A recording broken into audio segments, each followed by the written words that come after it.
दोस्तों, जय मसीह की। मैं आपका भाई लिबनस लकड़ा आप सबों को इस वीडियो में स्वागत करता हूं, वेलकम करता हूं। दोस्तों, मैं विश्वास करता हूं, आशा करता हूं कि आप प्रभु में, मसीह में बढ़ रहे हैं, मसीह के ज्ञान में, मसीह के पहचान में बढ़ रहे हैं, मसीह के डेल डोल में बढ़ रहे हैं। दोस्तों, प्रभु यीशु मसीह ने क्यों कहा यूहन्ना 6:27 में कि नाशवान भोजन के लिए परिश्रम ना करो, परंतु उस भोजन के लिए परिश्रम करो जो अनंत जीवन तक के लिए ठहरता है। दोस्तों, प्रभु यीशु मसीह कहते हैं कि जीवन की रोटी मैं हूँ, जो इस रोटी में से खाएगा वो सर्वदा जीवित रहेगा।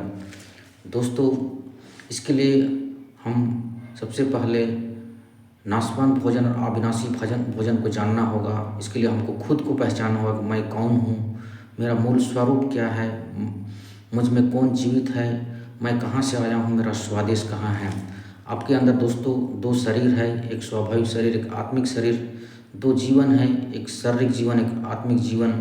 दो राज है, एक शरीर का राज जिसमें पाप का राज है, पाप का स्वभाव बसा है, एक आत्मिक स्वभाव जो परमेश्वर का स्वभाव है। दोस्तों, जब मनुष्य खुद को पहचान लेगा, अपने शरीर के अंदर जब झांकने लगेगा तो आपके अंदर दो शरीर है, एक नाश्वर शरीर, एक अविनाशी शरीर। दोस्तों, प्रभु यीशु मसीह एक अविनाशी भोजन की बात कर रहा है, तो इसके लिए हमको खुद को जानना होगा, पहचानना होगा, आत्मज्ञान स्वयं को जानना होगा। मैं एक शरीर नहीं, एक आत्मा हूँ। हमारे अंदर जो नाश्वर शरीर है वो नाश्वर शरीर मैं नहीं, जो अंदर एक आध्यात्मिक शरीर है, आज सूक्ष्म शरीर, वो शरीर मैं हूँ। और उस सूक्ष्म शरीर को जीवन पाने के लिए, जीवित रहने के लिए प्रभु कहता है कि जब तक मेरा वचन ना खाओ, मुझे ना खाओ, मुझ पर विश्वास ना करो, तुम में जीवन नहीं आएगा।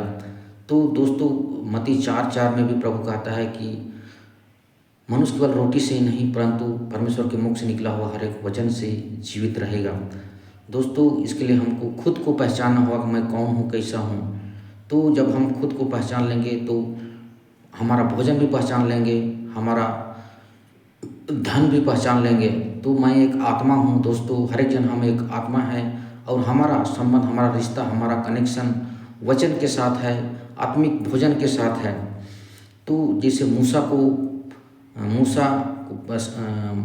शास्त्री फरीसियों ने मूसा से कहा, प्रभु यीशु मसीह से कहा कि मूसा ने हमें स्वर्ग से रोटी दी, जंगल में हमारे बाप दादाओं को मन्ना दिया, स्वर्ग से रोटी दी। लेकिन प्रभु यीशु मसीह कहते हैं कि जो मूसा ने तुम्हें रोटी दी, उस सच्ची रोटी ना दी, उसने स्वर्ग से ना दी, परंतु मेरा पिता तुम्हें सच्ची रोटी देता है।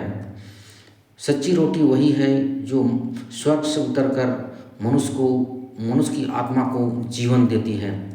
दोस्तों, मैं आशा करता हूँ, विश्वास करता हूँ कि आपने समझ लिया। प्रभु यीशु मसीह ने कहा कि नाशवान भोजन के लिए परिश्रम ना करो, परंतु उस भोजन के लिए परिश्रम करो जो अनंत जीवन के लिए ठहरता है। दोस्तों, मत्ती 15 में प्रभु यीशु मसीह कहते हैं, सुनो और समझो, जो कुछ मुंह से अंदर जाता है वो मनुष्य के मन में नहीं, आत्मा में नहीं, पेट में जाता है और संडास में निकल जाता है।